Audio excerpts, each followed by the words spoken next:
You ready? Yep. If I want you to cut it off, I'll stick my hand in. Okay.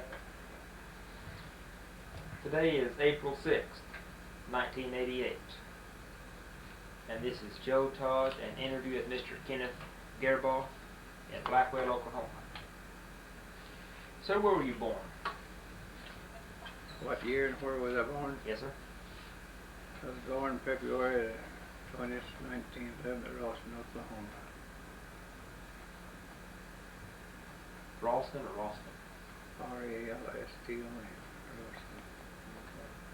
And February 20th, 1911. Okay. Who was your father? John Edward Gerboth.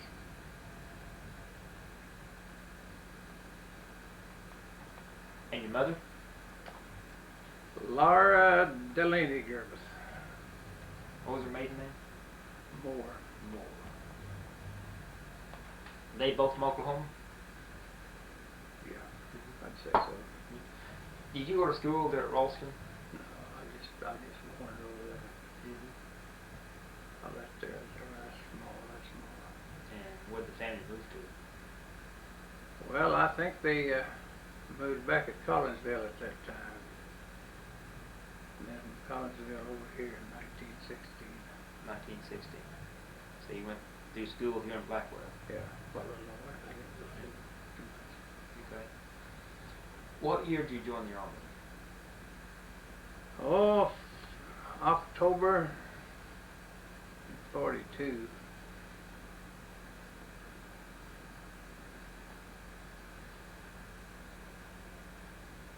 I was going to ask,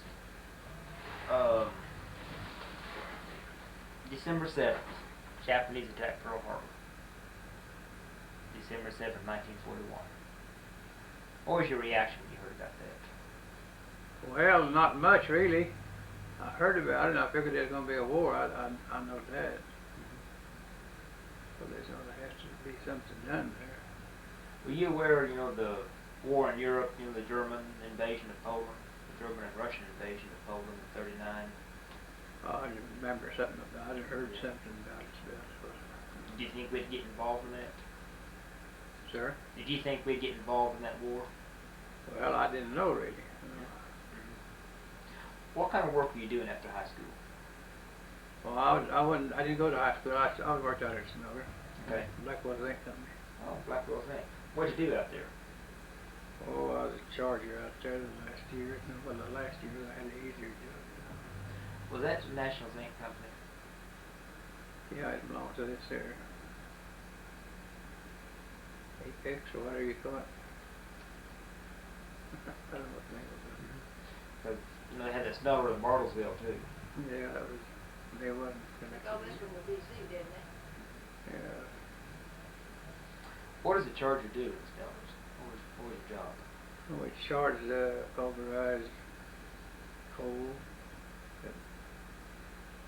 different kind of stuff, but then we charged that into a retort with really hot extensive heat, and it was taken in and it would melt and run out into condenser on the end of this retort and blowed out with what they call a scratcher, and it was into a ladle. The ladle was inside with a little coin in there over a car for the mold was and poured it in the molds.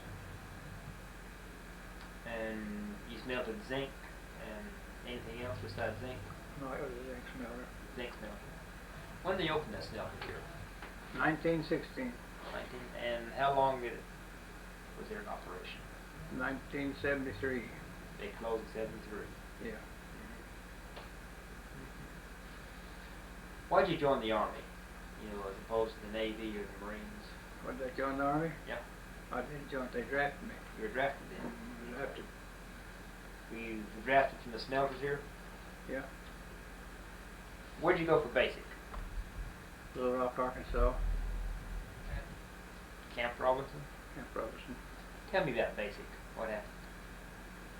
Well, it's just kind of a new deal, And I noticed some guys in corporals things you get a big kick out of just how some of us do when they first come with the first few days, Which I really just let me tell them, but, we was down there, I think 6 weeks probably, I think it was.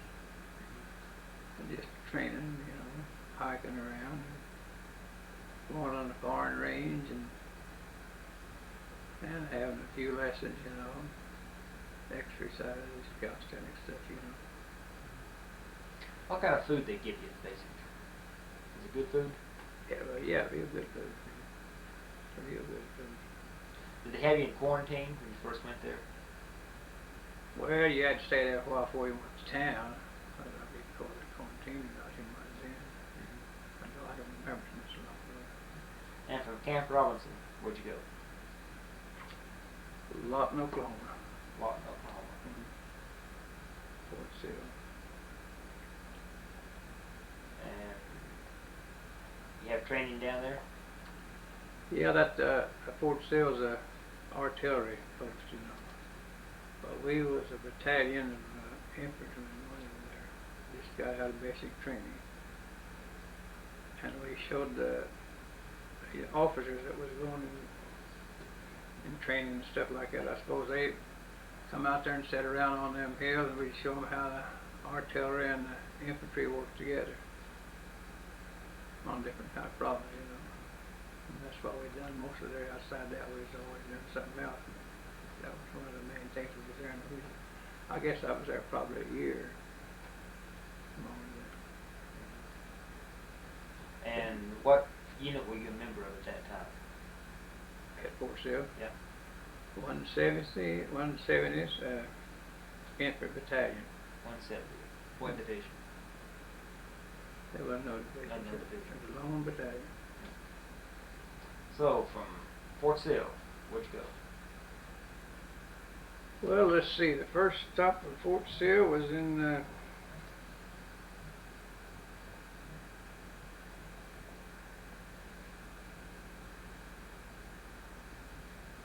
I think it was Bulge, Texas.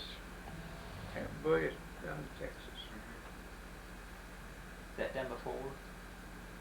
Well, it would not supposed to be too far from there. Yeah. But rather than that. And what'd you do down there? Well, now wait a minute. So that's close to Brownville. Yeah, Brownwood. Brownwood, yeah.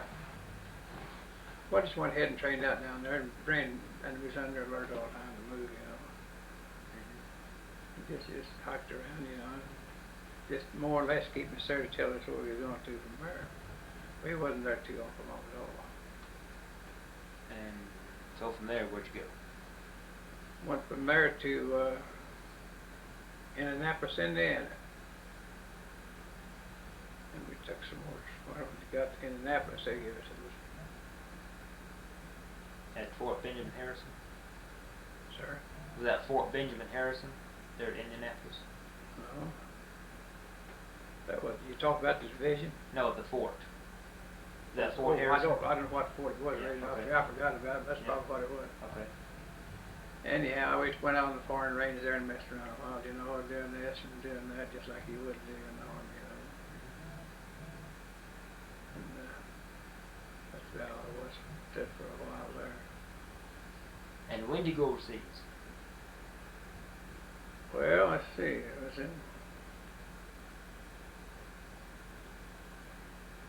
in February. In 44, I believe it was. Pretty sure it was. And you left from what port? Boston, Ralston. And what ship did you go on? Argentina. Argentina.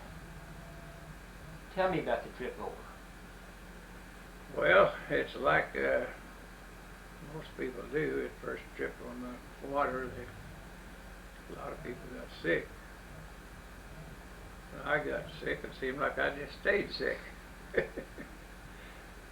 But I finally did heal up, you know, I mean, get over it. I expect we was on there possibly 3 weeks.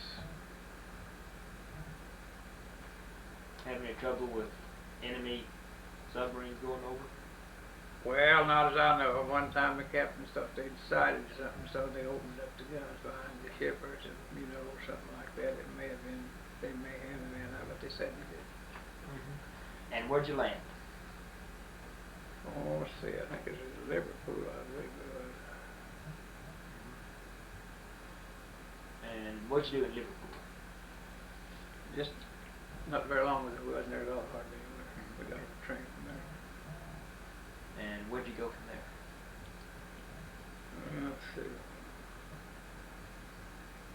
when we stopped, we was in England.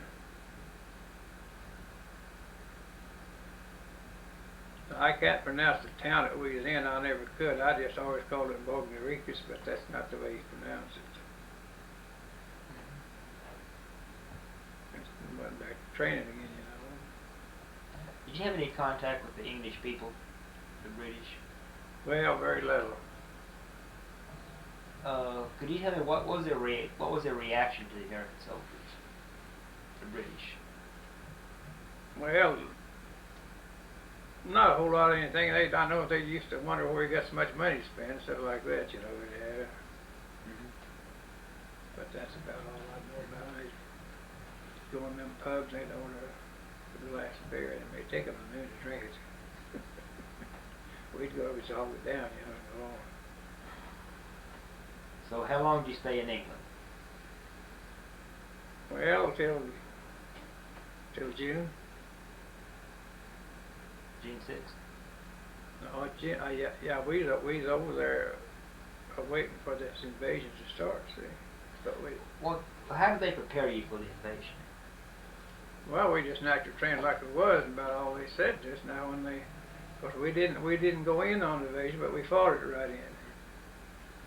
And they said that whenever they made the landing, they told us the airplanes would all have stripes on them, across the wing. And that would be the American plane. And something like that's about all it was to that, our part of it. They went ahead and made the invasion. We loaded up on ships and was ready to go on. And we stayed out there in the water quite a while. Then went on over and stayed for a while. Now, where did you land? Did you land at Normandy? Well, yeah, on Normandy Beach. At Normandy Beach, we went in on Omaha Beach. What did that beach look like? Just water and sand and good emplacements and for sand like that, you know. And what day did you land? 15th. 15th of June. So the beachhead was already pretty well established? The beachhead was pretty well established, and we were 6 miles in now we hit the enemy. What was your reaction when you first saw the Germans, or first had contact with them? What'd you do? Well, the first one I seen, I tried to shoot him. I had my gun. Didn't have my gun off safely. Because I was carrying the BAR at that time. So I lost him, but hadn't seen nothing of him later on. How many crew members for the BAR? One. Just one? You don't have an ammo carrier? Or? I'm not an ammo carrier. No, you have the BAR, you have the tripod that goes with that? Yeah, tripod, and I always carried 3 bandoliers of ammunition and a belt. So tell me about from the time you landed at Omaha Beach until you made contact with the Germans. What'd you do? Well, no, you just went ahead and fought them. But there was no more. There was of course, they stole my shell and stuff out too. The captain, there's a brigadier general standing there. It's a 1-star man, I guess it is. And he said, now the first one you guys turned around and run back, so I'm going to kill him myself. You hear that kind of stuff? Yeah, they said that. They told everybody that. They told the Marines and all that. Went in combat. Of course, the shell was already flying in. Guys were already getting hit. So So, where did you first meet the Germans? What part? Where were you? well, we just a little bit in 6 miles inland when we hit them right off on the beach, and I came straight in there on there. But I kind of get that direction mixed up on that. Did you go through St. Lo? I went right beside the St. Lo and stopped because they were having a hard time. Were you involved in that battle with St. Lo? No, but we was ready to help them. That was a battle, real battle. That I heard it said, I don't know whether this is the truth or not, but I kind of believe it is, that there was a star come down and hung above that thing. The Germans seen it and the Americans seen it.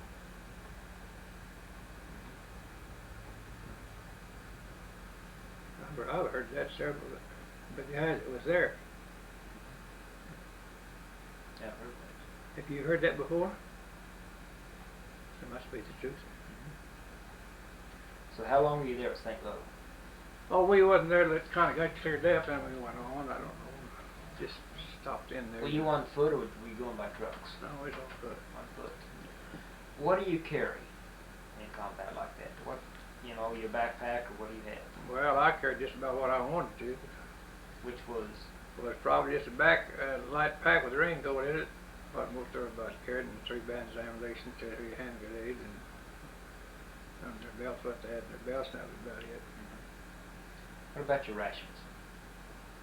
Well, we got rations pretty well. Got there, some of them some little boxes, some of them, you know. Now, sea rations? Yeah, sometimes we got our. Sometimes the cook was close enough to send up hot ration. Hard there, but once in a while he would. See. Now, were you in the 30th Division at this time? Yeah. I went overseas though. So from St. Louis, where'd you go from St. Louis? You couldn't tell you, so we out there fighting them hedgerows. You ever see them hedgerows? Tell me about those hedgerow fights. Well, I'll tell you what it is. It's where a man would have a fence, you know, around his farm or whatever it was. It would be a hedgerow. It would be just about as high as you'd want to reach up, you know. And on top of these hedgerows, they come up like this, a couple of wooden sheep. And on top of them, they had a hedge planted. At that time, it was about that big, a little bigger, a little smaller, solid all around them. And the open places in these hedgerows where they had gateways. Anytime you want to see that gateway, the machine gun opens up on you, just about every time. And that's where that was what was so hard. You just had to fight from one to the other. How far between those hedgerows? Oh, it's about. Some of them was longer, some of them further, a little further, kind of like farm deals, you know. What? I've run from one to the other a lot of times. What, a couple 100 feet or? Oh, more than that. More than that, quarter of a mile? Oh, like, and maybe probably very down to the maybe down there, something like that. Most of them are just kind of about the same thing. But whenever you get in there, you had to fight them dudes from one hedgerow to the other, see? How'd you get through them? If they had a machine gun open up on you, how'd you get through Well, them? we just run anyhow. Some get killed, some wouldn't. And then they'd know you where you was at about, and they'd throw them mortar shells in there too, and they'd get killed that way a lot of time trying to make them hedgerows. Them we'd see there. I've seen a lot of guys die in them gates.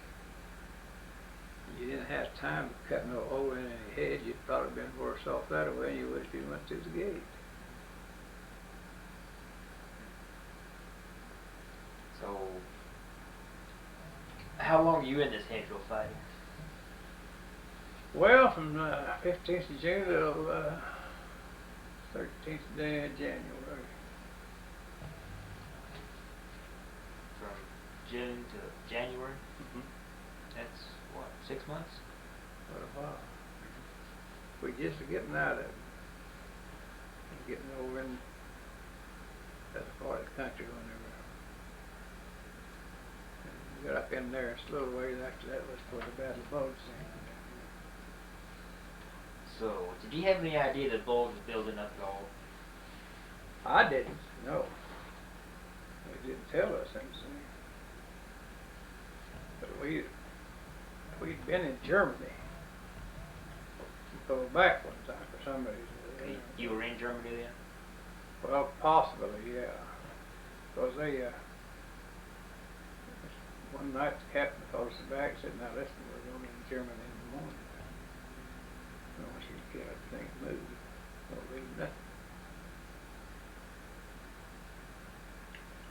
So that's the way we went in there. Do you know where you went in Germany? What part? Seems to me like it's kind of the northern part now. Whether or not, I don't know for sure. What, up near Cologne or? Well, Were you close to the Remagen Bridge here? where? There's the Remagen Bridge. I wasn't close to that. So We had got in Belgium there once too, you know. what part of Belgium did you go through? Oh, I can't tell you that. I don't know. I don't See, the big cities there are Liège. There's of course Brussels, Liège. Of course, we always hear when somebody took something or had their Zinda, you know. We know that. That's about all we get. So where were you when the Bulge broke out? I was in Belgium at that time. Before still in there. That's where I got captured in Belgium. Okay. Tell me exactly what happened. From the time it broke out, you got captured. What happened? Well, what happened? I don't know whether they fought your war there like this one was or not. We could be up somewhere and dug in, know where the enemy was at, see. We could be there 2 or 3 days, or maybe longer. And then all at once they decided to pull us back and change places with somebody else.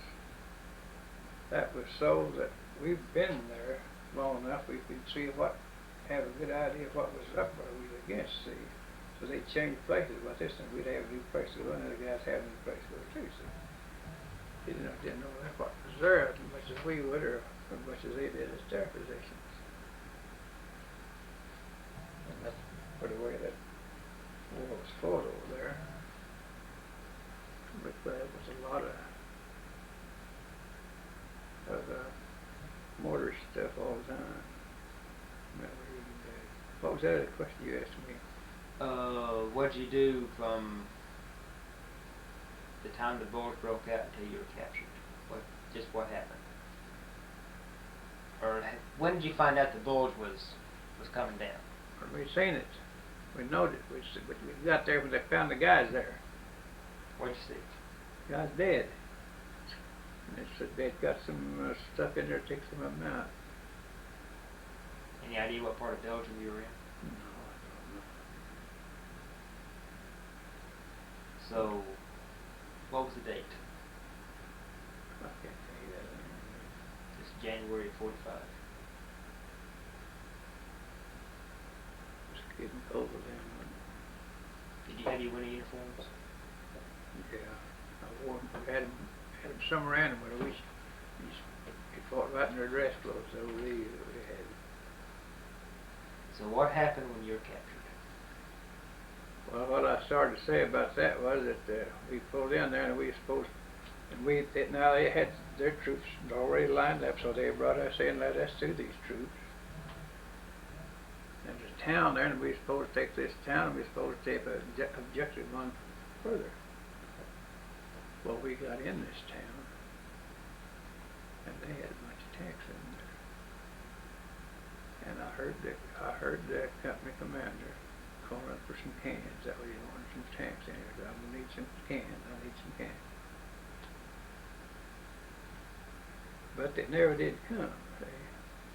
And so we shooting. I was shooting people over there. I seen old Jim and him shooting over there. He finally shot me. Where? Where'd I get shot at? In place. You want to see it? Yeah. Let's have a good look at it.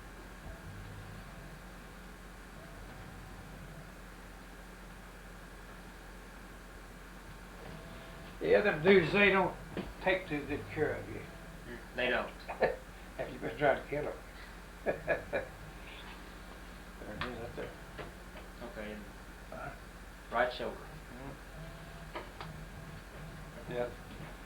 They shot that out and they didn't do nothing about it, so I couldn't do too much about it on the bleed. The snow was all around about that day, and I kept stuff full of snow all the time. And then they just started, of course, we went down into a basement there at the house after I got shot. That's the 3 more guys down there shot too. And the boy come in there, German come in there, he was dressed in pair of dark slacks, a light shirt, and a brown sweater, and he was bareheaded, black-headed. He said, well, you guys don't have to give me anything but your name and serial number. Said we know you was the 30th Division. Into your rank. So that's all I spoke to many of you. He said, oh, I said, I've been down to Texas. Had to come back on account of war. Yeah, these all were messing around. A lot of them told this good, then he said, I'm talking to you right now. You know what part of Texas he'd been in? No, I didn't push him on it. He didn't know what to do. Said, well, there'll be somebody to take you out here after a while. And then pretty soon there's a German prisoner come down there. I mean, a German come down in there one day. They had a canteen about that long. It's like 4 or 5 inches around that strap on it. You hear a little from that. This German come in there and he sat down, opened his canteen up, took a knife out, cut some slice of bread off, put some butter on it, and give everyone a slice of bread and butter. So we stayed there until another guy come along. What were you thinking at this time? I don't know what I really was thinking. I figured out a bad place. And so they took us out of there, and as I went, I got looking around. There's Germans everywhere. There are all kinds of them. I bet I seen the company in one spot. I didn't know there's that many in there. We was well surrounded. And then they just took me here and took me there. How'd they move you? Walked. Walked. Rode one time. Had they treated your wound yet?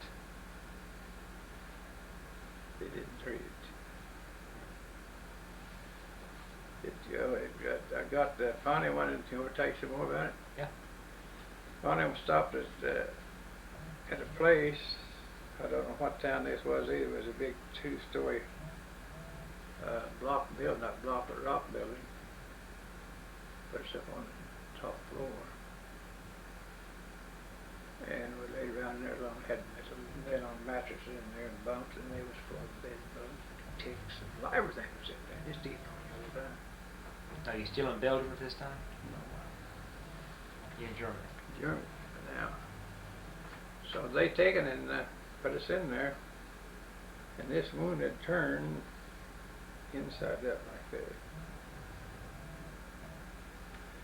And it's getting black spots all through it like this, see?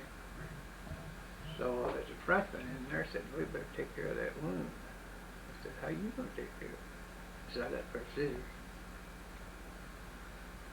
said, what do you want to do? He said, get this box and I'll take you in this other room here. So I'll take you downstairs. Down there. There's a box down there you can sit on. I said, I'll cut that out there for you. I said, that'll be out of there.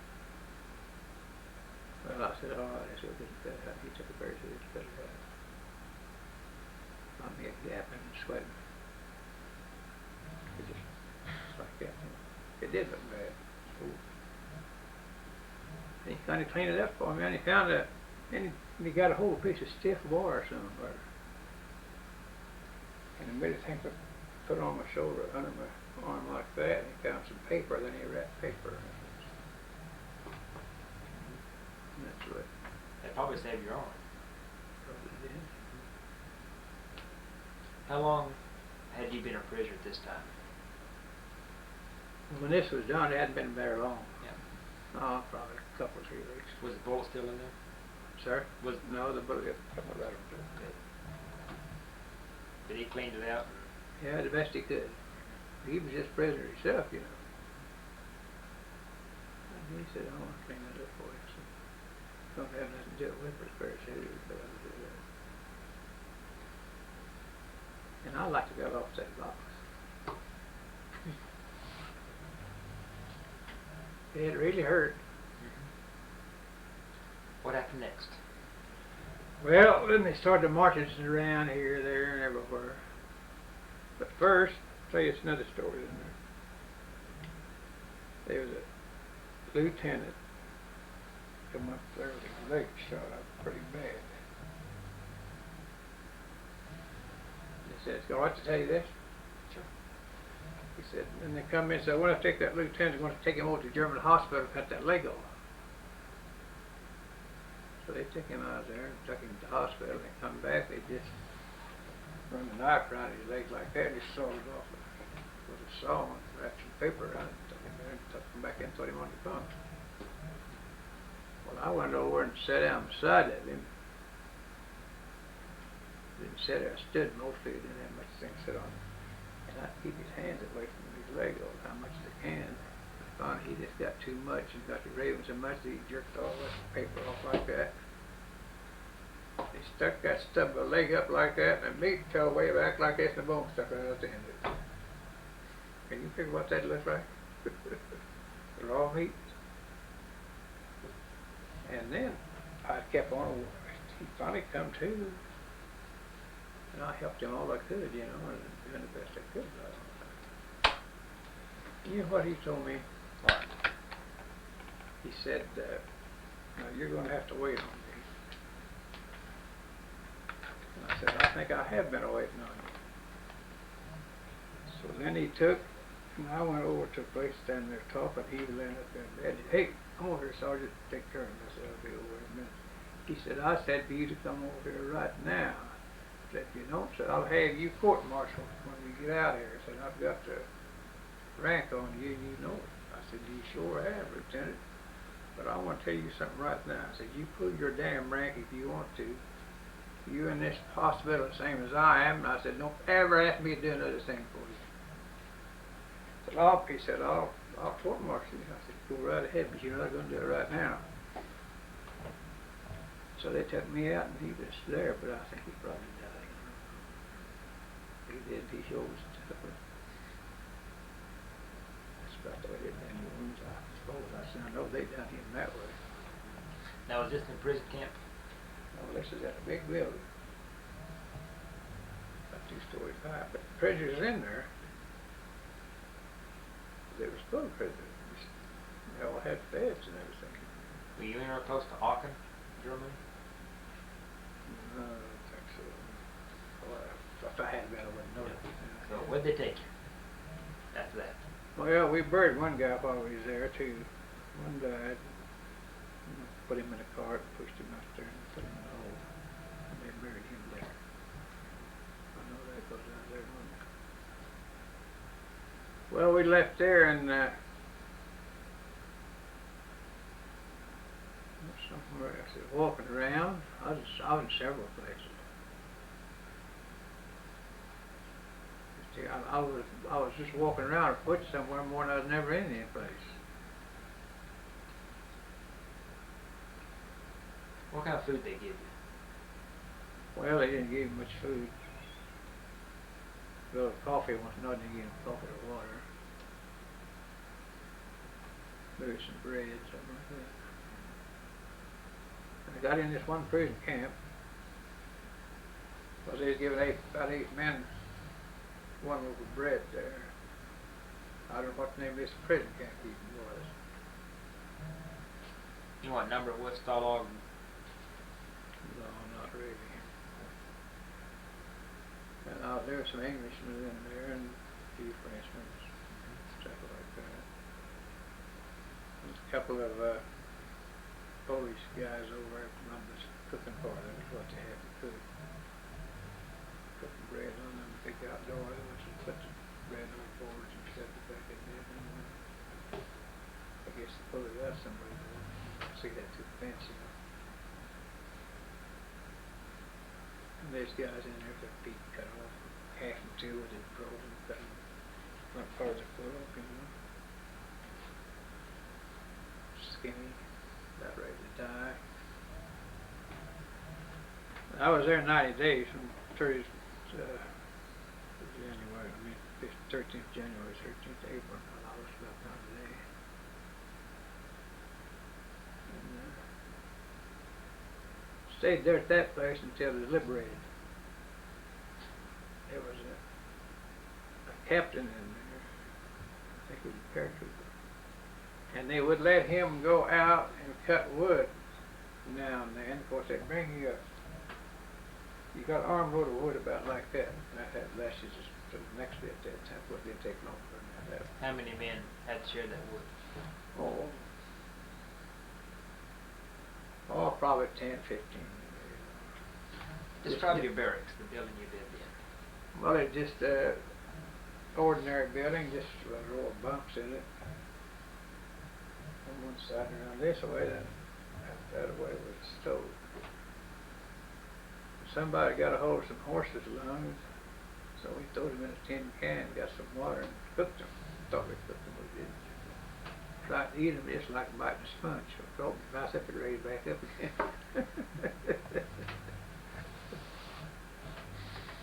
That was something else.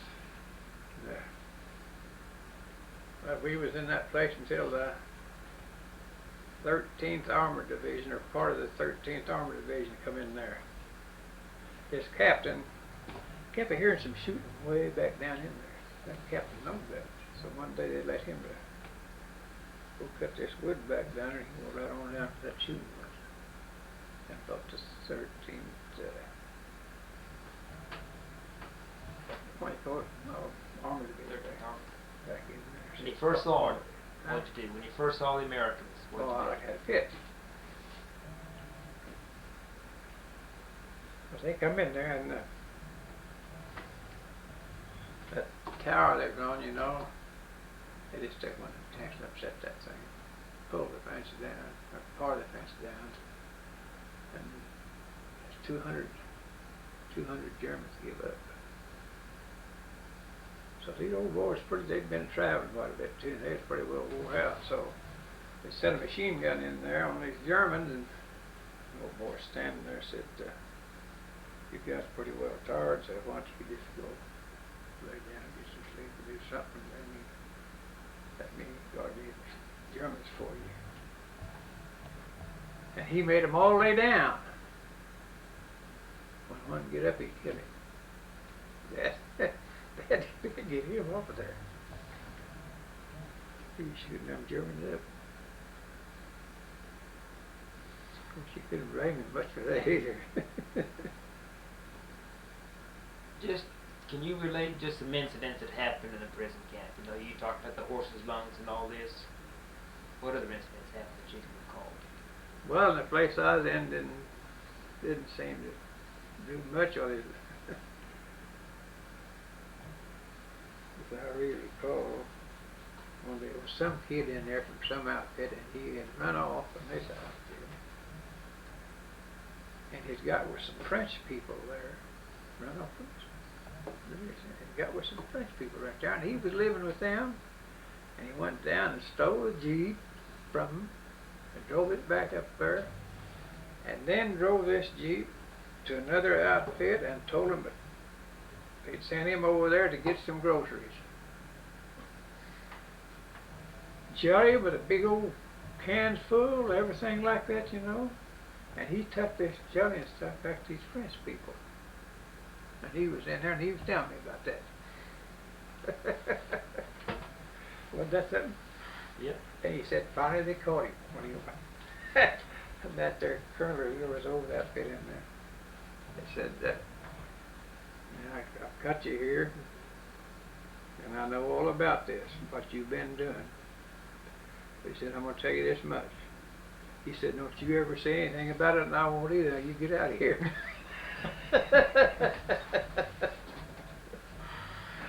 How many roll calls did you have a day? We're in there. Yeah, in the prison camp. We didn't have any, I know of it. Didn't have any. I don't remember. Folks, they'd be still come in there once in a while and say something. Was there a chain of command among the prisoners? Who was a ranking prisoner? Well, yeah, the head guy, you know, was they had a captain there that would talk to the Germans or go with him. He used to go with them to the camps, and the German would say something about he would talk with German too, because he know he could talk a little German. I guess. That old world captain, he was one of the wooden shoes. I guess he lost his shoes. They break his neck, break a wooden. Who was the German guy in charge of the camp? What rank was he? Do you know? I don't know. I just went in there, some people was there, and we had to put everything on a table.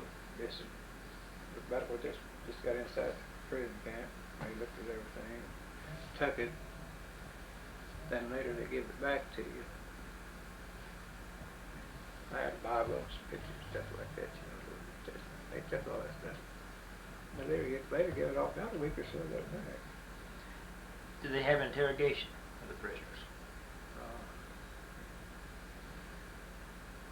Did you have any details of any work you had to do while you were in prison camp? No, I didn't. I didn't see anybody else have it. They come in there one day and looked at everybody, and they walked up and looked at me, and this captain spoke this German. He told that guy, I told him about my shoulder and everything, so he went on. First soon he come to another guy, and they got talking about him, and they took him out. I never did see him. What was your average day? What'd you do all day long? Just talk. But I did get, when I was in that first house, I got a chance to read a book. You ever read that book, A Tree Grows in Brooklyn? Remember that book? Huh? That book was in that two-story building. I read that book while I was in there. Just paperback. But I did read that book. That's a pretty good story. What did you talk about in the prison camp? How much was going to eat if you got out, stuff like that. What was going to do? Did they starve you in those camps? Sure they did. Some of them guys starved to death. How many guys died in that camp? I don't know that. You just see them taking people out. But I get books from there all the time, you know, and it shows them pictures of some of them guys that starved to death, and it tells them about them starving to death. It tells guys are walking over the top of them, stuff like that. You probably know better what kind of stuff. I lost the field, How did the German guards treat you? Well, they didn't say anything to me as I know, because they was walking around there all the time. It was just military manner all the time. French Englishman in there stabbed me one night. Said, "You want to try to get out of here?" I said, "Man, I don't think it's any use trying to get out too quick." He said, "You think we could dig around that fence and get out of here?" I said, "No, I don't think we could dig around that fence and get out of here," because he'd been a prisoner a long time. His buddy in there with him, he's probably sold off his shoe. I got pretty hungry, you know. And it wasn't very long after I told him that we got liberated out of there. Then we had to be 3 weeks in a place where you know, deloused and whatever you want to call it. Bad and change clothes. When I come back, I flew back across the Atlantic in a C-54.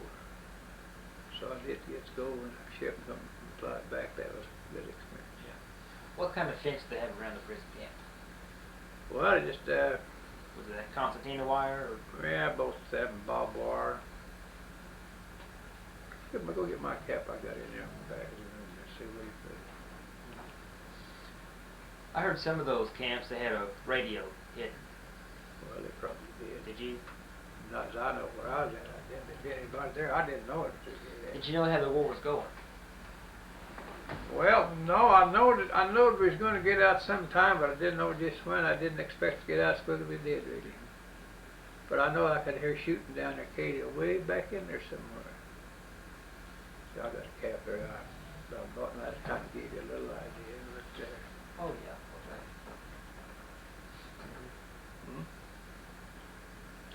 Yeah, they got that eagle chain down there. Yep.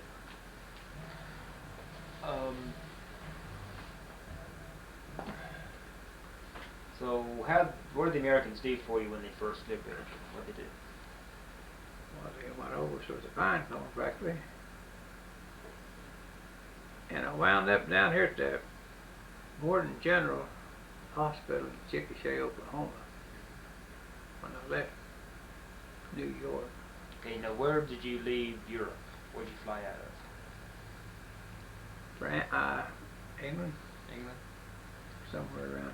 Was the war still going on, or had the war ended this time? Still going on.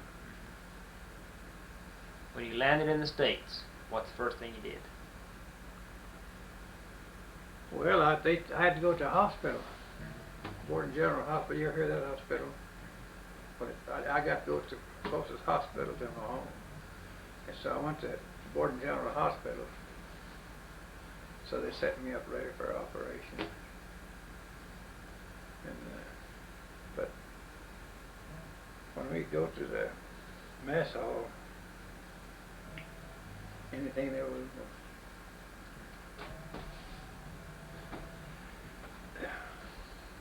it didn't make any difference what it was, we got it. And go through the chow line 3 times, they wanted it didn't make any difference. I don't think I ever went through the value plane the first time through, but a lot of guys went through twice.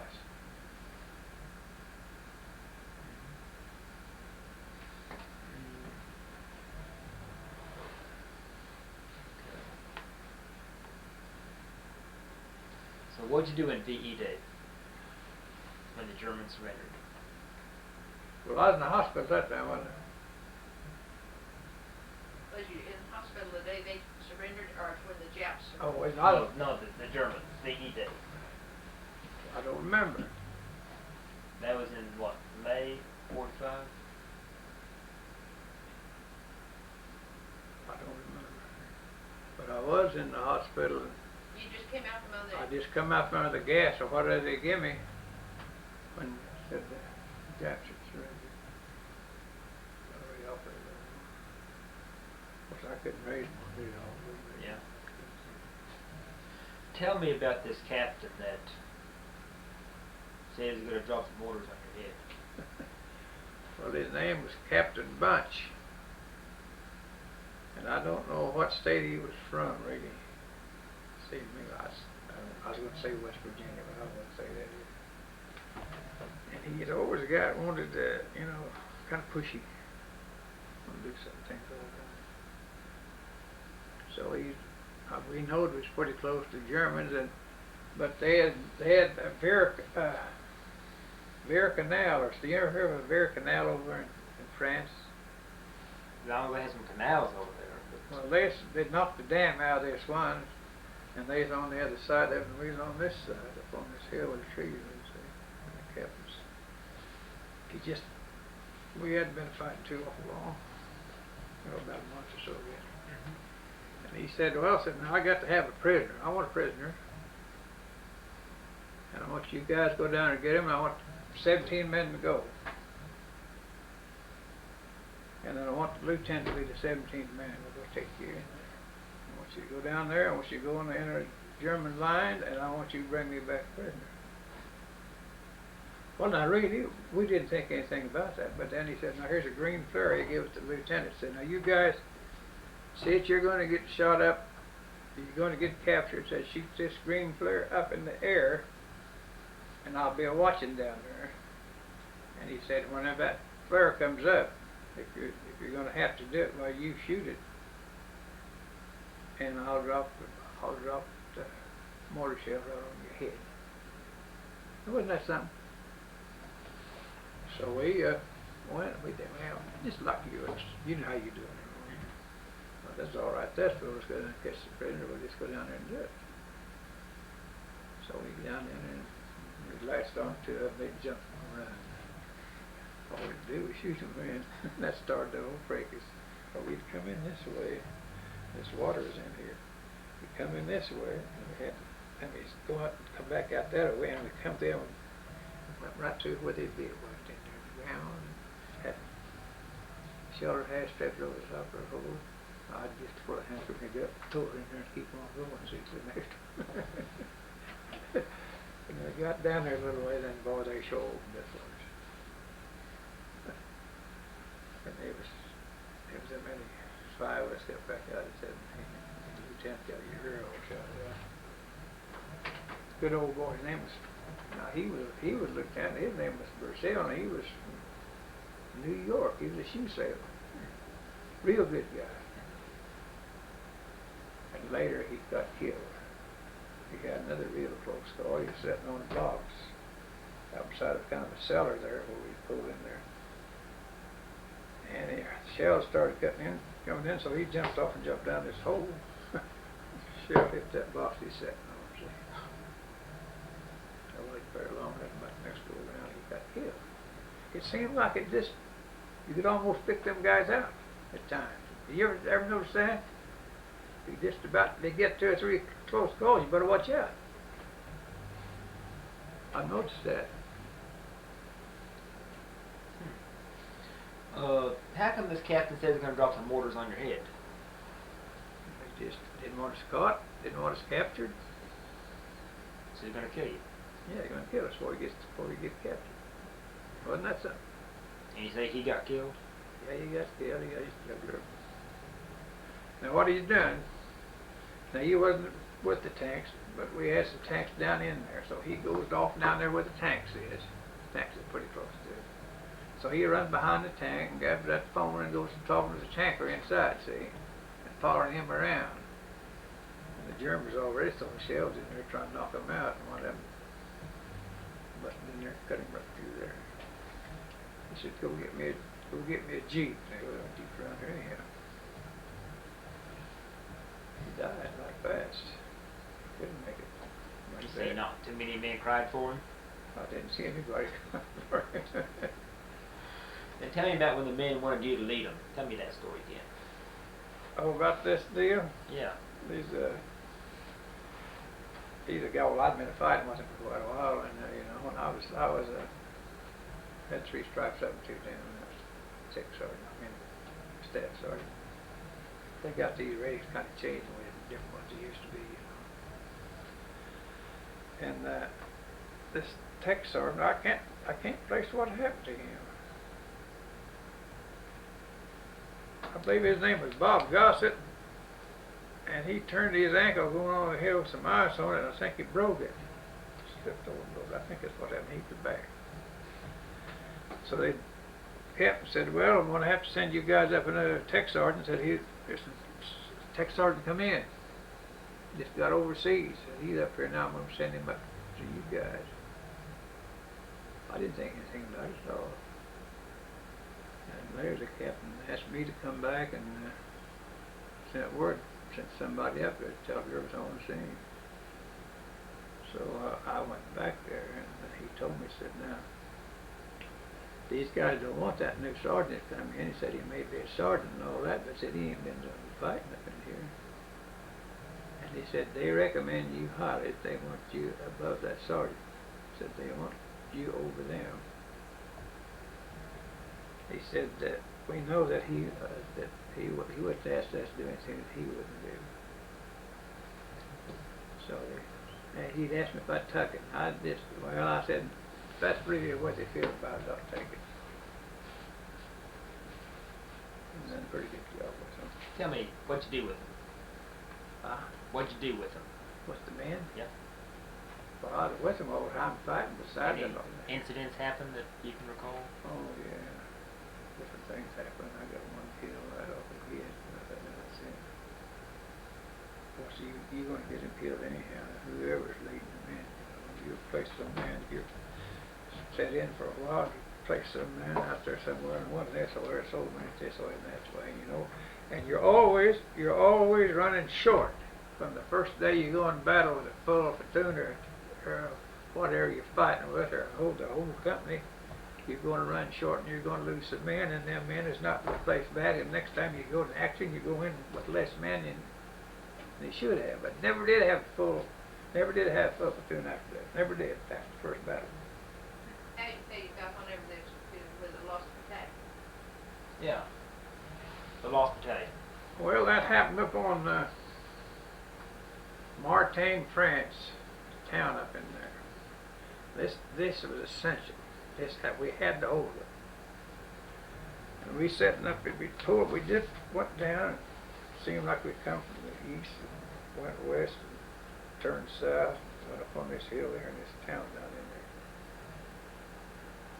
I was on the outpost out in there with another old boy, and he's out, and he come running back by. I said, what's the matter? He said, the Germans coming to steal up there.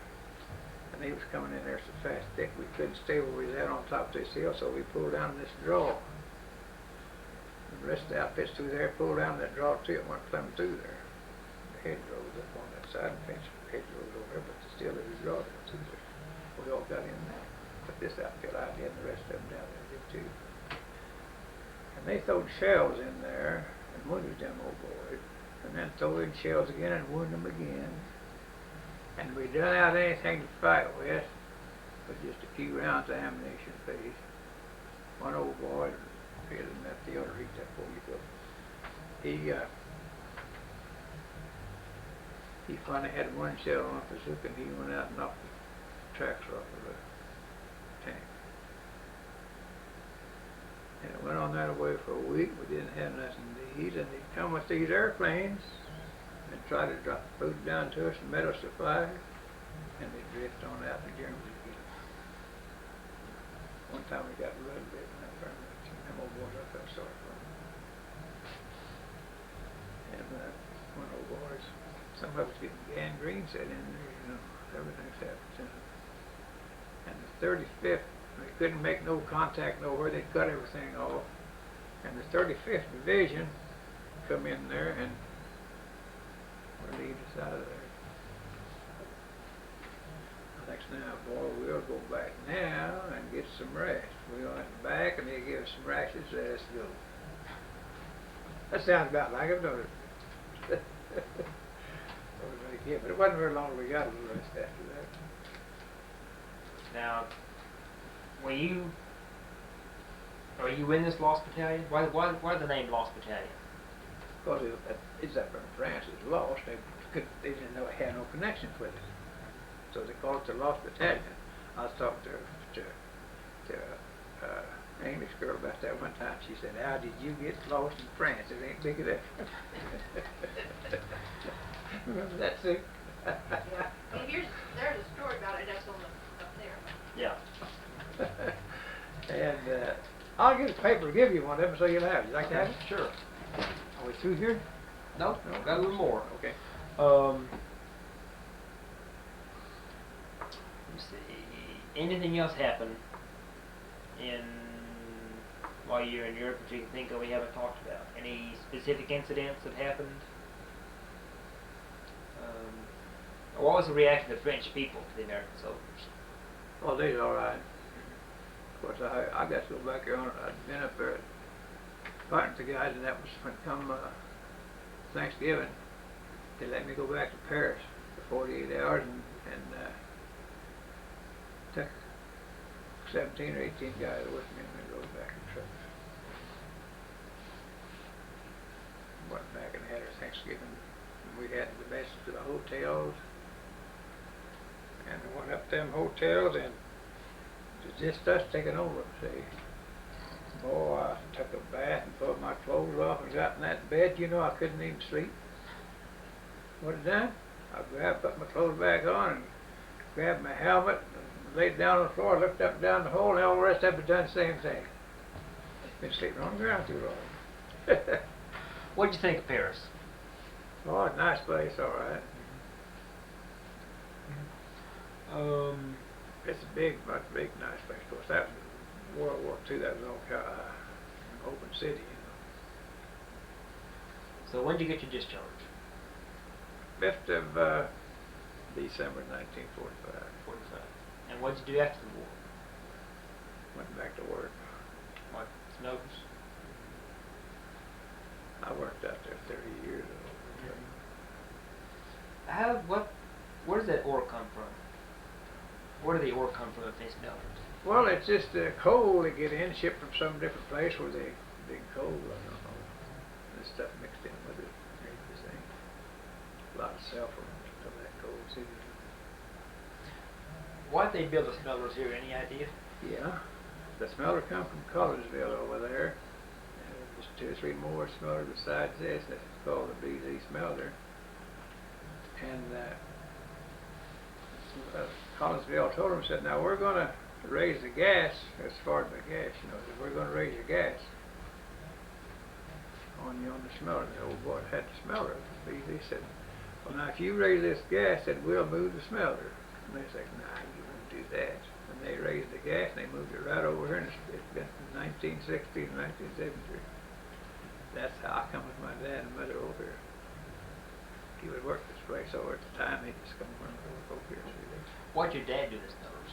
What was his job? Oh, I don't know. He worked what they call the half shift out there, charging the furnaces and all. You know, there's a lot of work there. Of course, he 26. He quit and he went to a brickyard and he was foreman down there. So he got a good job, easier job. So, did you have the same job after the war? Did you work in the retorts? Yeah, I had the same job. I was back there. Charged for a long time, and one day I asked him for an easier job. Superintendent, the guy at the boss's foreman asked him, told the superintendent I want an easier job, so he said, okay, give me one. So they had a place what they call scratching connies really easy. What was it? Scratching the zinc and stuff out of the connies and after it's laid on the floor. Worked about 2 hours, but I stayed there about 6 hours. I only worked about 2 hours. It was only $32 something a shift. So that's quite a while back. That's good money at that time. What did you do? Oh, go ahead. When I first started working at that smelter, I was getting $2 or $3 a shift. When I quit out there, I was getting $32 same thing. So they got everything blowed up, didn't it? Yeah. When did you start work out there? The last time was May of '46. When did you start before the war? When did you start working out there? In 1937. In the Depression. Yeah. How did the Depression affect you and your family? I didn't have any family during the Depression. Didn't have any family. Oh, I was still married with a family. Oh, I Yeah. do have one girl too. Oh, kind of hard work. He used to be an old boy right there at this house right here. He had a team. He had 2 or 3 teams, a couple of trucks. I used to drive a team for him quite a bit. That's $2 a day. What were you doing? Hauling sand. What, just dray wagon or what? A sand wagon. Sand wagon. I wanted to throw the river. Well, they go down the river and haul the sand out on top of the hill so he could haul off in his truck. Then when I come in in the evening, I brought a load of sand with me. Then later, a friend of mine got a job out here for me at Turvey, and I made $7 a week out there. I was getting wage sand. Where? Turvey Packing Company. What were you doing out there? Oh, I was helping them kill holes and stuff. Tell me about the tornado. About the tornado? That hit Blackwell. Well, Was that in '57? somewhere along the 50s. I got pictures of it around here somewhere. What is it, 57, 55? I don't know what year that was But we was living in the west part of town. We was living right down here. in. South. And I got up to go to work next morning. I seen no boy out the gate. Said, that's quite a storm we had. And I said, what storm? He said, this tornado tore the whole east end of town up. I said, well, let me tell you something. I didn't even know it. So after I got off work, well, I went around and I seen the whole cotton picking thing tore down there. I didn't know about those till your sister came by. She was a nurse out here at the hospital. And she came by and told us too told me what happened before he got home. Yeah, it was quite a thing. That thing was. How bad did it tear up that part of town? It mashed it, demolished it. Just like something that blowed up in there, just thrown in that direction. How many were killed in that tornado? How many? About 20 years. Well, 22 found altogether it was 22 people died.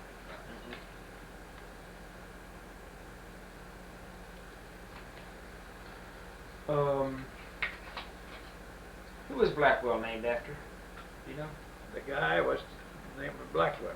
Who was he? Well, they called him Colonel Blackwell. I never seen him on any pictures, you know. Here a while back, they run their centennial pictures, you know, from the first part of the town come up, and I got the biggest part of the pictures in there. I cut them out of the paper. Yeah. That saved all of them. Let me see. Anything else?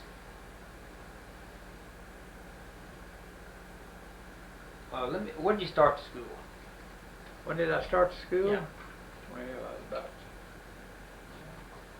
about 5 years old, I guess. Was that in Collinsville?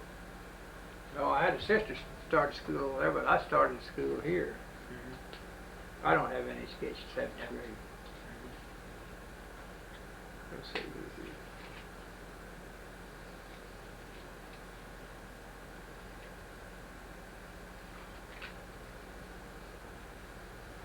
There's life membership in all 4 of them. DFW? What Disabled American Veterans, American Legion, XPOW.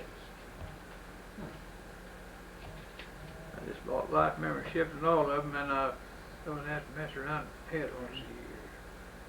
And they like it that way better anyhow. Yep. I have it in 2 of them. She's got it in the AV and POW. So I got the, you know, the help from Sentimental High.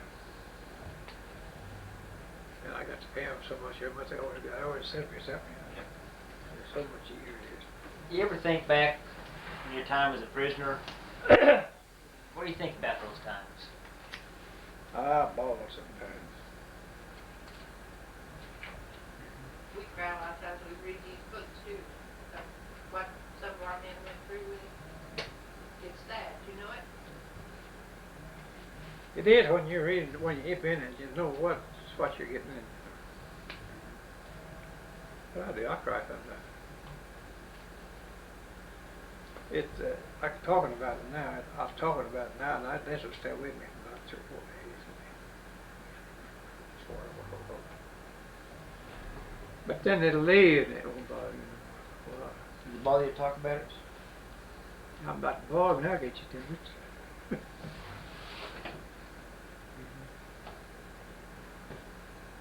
A boy that he went into service with too, tell me about that, got killed right beside him. Who was that? That guy that his brother lived down, he was from Mangrum, and his brother lived down in Reserve. We went down there to visit him and told him about it. Oh, yeah. What was that? Well, we're supposed to take a hill, see. We'd already pulled in this little old town. We went in there after night and looked around, and they pulled us back to where we was at. Then the next morning, we went in there about daylight, and our objective was a hill up there. It's always seemed like there's always a hill to get. Uphill, it's quite a ways, probably 3/4 of a mile, maybe, I don't know. Maybe not as far, maybe a little further, I don't know. But they said, we'll make this jump off right here, and we'll go take that hill and hold it. Well, on the right of us was C Company. I don't know who was on the left of us, but I know the C Company's on the right of us. Well, I think, well, they ain't going to be able to try to take that hill. And the captains got killed, so they sent us down a Marine. The guy said, now, I'm going to tell you something. I'm a Marine, I'm a 10-year Marine, and I'm tough and I'm mean. He said, we're going to fight this war. I said, all right, you're the man we need. We got all ready, and he got his 45 strapped to his hip, and we started to make that hill, and there's a track laying on that side out there built up, and they were sitting there with a machine gun. We started to make the run, they opened the machine gun. This captain pulled this gun out, and he pulled it down. He said, I'm going to leave him, and I ain't coming back, and I ain't seen him since. Well, that's the truth. Never seen the man since. And this murderer's going up that hill. Me, Castro Giovanni, and a guy by the name of Deadman, so I never made it. His name was Deadman. Deadman got up there and looked around, and they shot his feet up from under him and killed him. That left me and this other old boy. He was Italian. I said, let's go up on the hill over here on the right. I said, there's a C Company up there. I said, man, you can't never want to do nothing here. So we started up that hill, and it's snow on the ground. Now, the Germans wouldn't open up no machine guns on us going up that hill, but they stood there and tried to knock us out with mortars for. Bounce one here and bounce one there and bounce one there. And they never did this. We walked right on up that hill, and then dropped them things all around and joined up the C Company. And that was Christmas. Next morning was Christmas, and they didn't know how many had got back, but they know there's somebody over C Company, so they sent us up a whole case and a whole ration box full of rations for us. Me and that guy eat.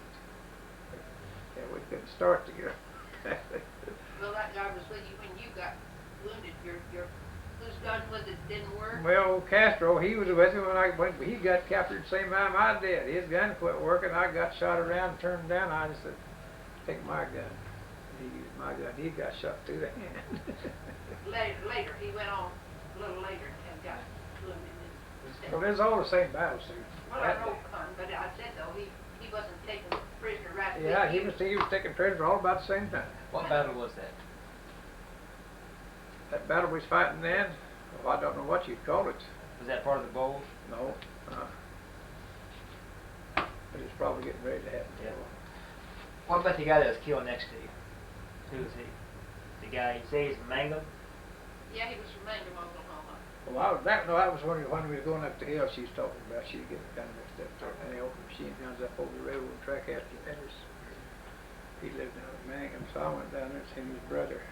His brother run a grocery store up in town. I'll tell you plenty more about that. They all wondering how he got killed. They heard he got killed 2 or 3 different ways. His brother was down there at Mangum. I said, well, I'll come down. No, he was down in reserve, huh? He had a grocery store down Yeah, there. he was in the reserve. We went down there. I know he was down there, so I went down there and we went down and messed around, you know. His brother's in there, and I went and told him where Howard got dead. He said, well, you go tell my mother and dad that. I said, no, they live too far. But I said, now you know how he got dead because I was with him. You was with him. Yes, sir, I was with him. The way I tell you got killed, that's just the way you died. I said, well, I'll give me a little package of cookies there for me. I said, what do you want for them? He told me this. I had it. What was his name, the guy that was killed? Howard Deadman. Howard Deadman. He told me a dead man never died, but he did. He said he got up there and the Germans... There's 3 of us got there on top of this hill where we were supposed to go, and they'd got in there with some kind of automatic weapon, and they shot it up through there. His leg went up, and they shot him while he was on the ground. When he came home, though, he never mentioned that without crying because he went in and you know, was been with him. They, you know, like most usually they said that they would separate people that had went in together. Well, this bunch is I'd done soldering with him, the first to the last, see. Yeah, that's what I was trying to. And he's a farmer down there at Mangum, Oklahoma. Told me he raised a lot of sweet potatoes. He's going to some school teacher down there.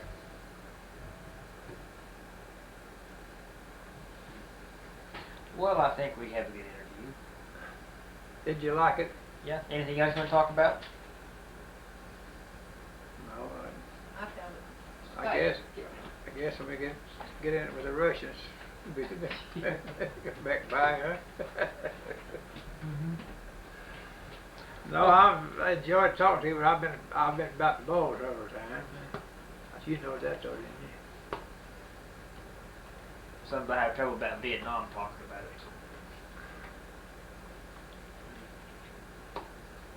Okay, thank you. Well, I enjoyed you being here. I don't know whether they do you any good or not, or Oh, yeah. what do you do with this kind of stuff like that? Well, Just keep it goes in the archives to go on file, and people come in and say, you know, we're studying World War II, or, you know, POWs, what do you have on POWs? And they'll pull your interviews and listen to them. Yeah. We have about 4,000 interviews on file now. Yeah, that's a lot of them. Yeah. Did you say you took my picture while I was sitting there? Yes, sir? Will it be in the paper or anything? No. No, I didn't think so. But will I get a picture of it?